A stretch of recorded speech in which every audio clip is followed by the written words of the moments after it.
Today's guest is not your typical model. He has walked for Gucci, been featured in Vogue. He's also giving us a sneak peek into the behind the scenes of the fashion industry, one brutally honest TikTok by one. Welcome to Small Talks, Calum Harper. Hello!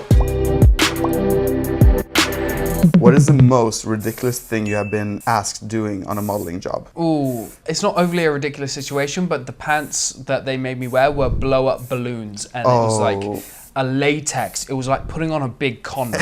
And they blew it up with a pump. What? It was What crazy. was that for? It was for an editorial. And it was actually, funny enough, my first ever job. You have worked with like major brands? Yeah. Like Gucci and like everything, I feel like. How and when did you start? So I started when I was 18 and I didn't get any paid work for 2 years. And then I changed agencies and they sent me straight to Japan. And that was where I started, you know, modeling full time. Also started making videos online. And then when I came back from Japan, I walked Gucci, and that was kind of the... That was the first like biggest... Yeah.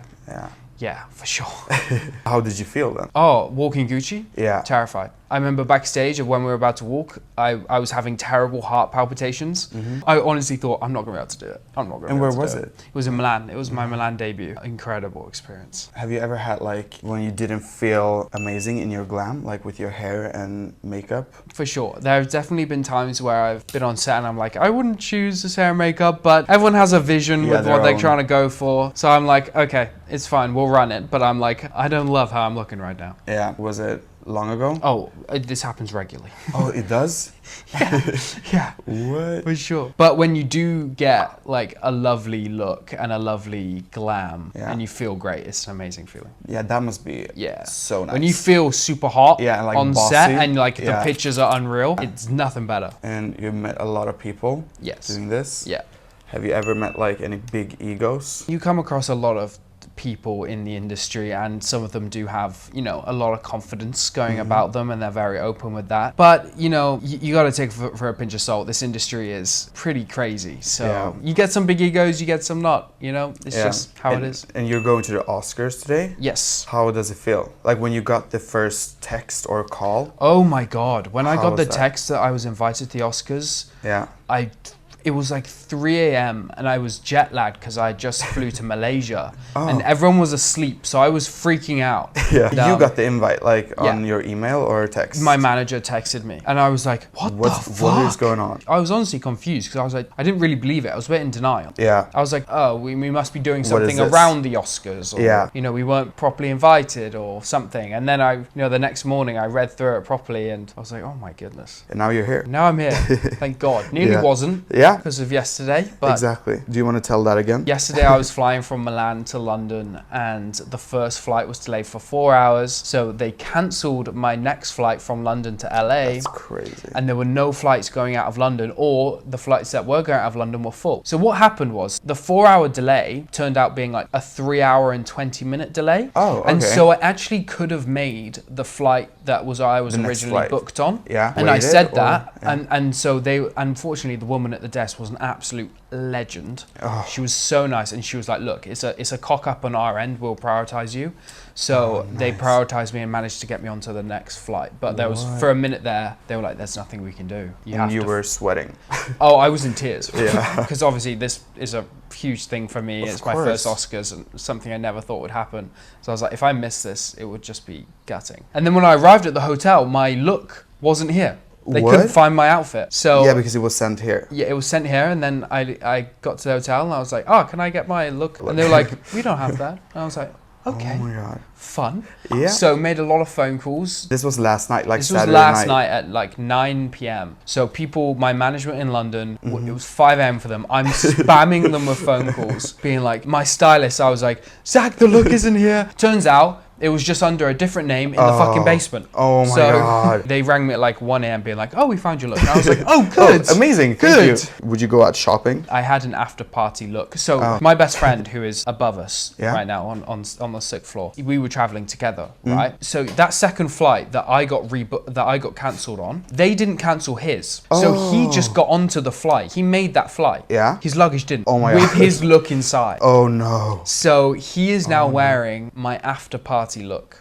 to the Oscars. To the Oscars. If my look didn't arrive, I would have worn that, and then I don't know what he would have done. No. I was like, I texted him last night. I was like, fuck, look, bro, I'm sorry, but if my look isn't here, I have to wear that look. Of course. He was like, obviously. Obviously. What after party are you going to? Elton John. I saw the people on the list, and I was like, good God. Who's the most famous person you have ever met? Leonardo DiCaprio. That was in a club in Milan. Oh, amazing. Did you go up to him? Oh, I did, and I was absolutely twatted at the time. I was super drunk. I don't even remember what I said to him, but I can guarantee you it was pure waffle. You said something, yeah. Pure waffle. Yeah. Wouldn't have been, a graceful moment of mine, I imagine. Yeah. Good that you don't remember them. Exactly, yeah. I bet he doesn't remember.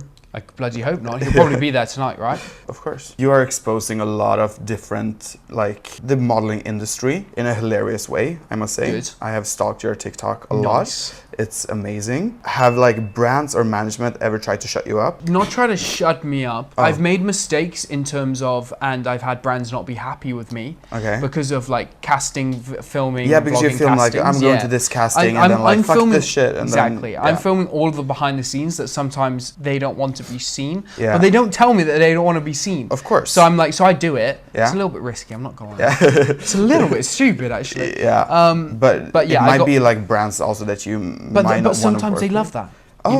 They love it's at the end of the day it's more eyes on it, and some people, some casting directors, some brands absolutely love doing that, some don't. I got in trouble recently with a New York casting and they dropped me because of my video. So I was like, didn't they see that you filmed the casting? No, I'm very subtle with it. Okay. Because of social anxiety, I don't want to go into castings with a loud as fuck with a camera, Put it up the lights and everything. Okay, if there's one thing that you could change overnight in the fashion industry, what would that be? I have so many. Let me think. Okay, tell me everything. How everything shouldn't be so last minute. Oh yeah. Same for us. Yeah. With modeling, I think the casting process is very, very hard, and I just don't like the casting process. I would hope that could maybe improve a little bit. It's just a last minute. Everything being so last minute is what drives me crazy. I'm being optioned for stuff. Oh, that being must be optioned terrible. And then blocking out dates and then don't know not knowing and then because you have to block out the dates, you don't make plans or you cancel plans and then you don't get the job. It's